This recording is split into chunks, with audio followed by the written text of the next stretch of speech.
Hello guys, welcome back to my channel. তো আশা করি বন্ধুরা সবাই ভালো রয়েছো, আমিও ভালো আছি। তো আজকে হচ্ছে রামনবমী, আর সবাইকে রামনবমীর প্রীতি শুভেচ্ছা থাকলো। আর এদিকে আমাদের কিন্তু দেখতেই পাচ্ছ, এখানে হনুমানজির মন্দিরের থেকে কিন্তু র্যালি বেরোবে আজকে। আর দেখতেই পাচ্ছ সবাই কিন্তু সাজুগুজু করে চলে এসছে এবং র্যালির জন্য সবাই কিন্তু রেডি হচ্ছে। তো চলো তোমাদেরকে দেখাচ্ছি, চলো দেখতে থাকো। আর এখানে র্যালিটি কিন্তু পুরো বেল্লাটাই কিন্তু র্যালিটি ঘোরানো হবে।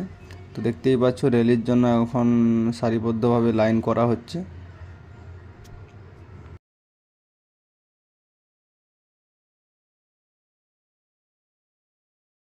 আর র্যালিতে দেখতেই পাচ্ছ এই ট্রাক্টরটি কিন্তু র্যালিতে বের করা হবে, তাই জন্য সাজিয়েছে। তো দেখতেই পাচ্ছ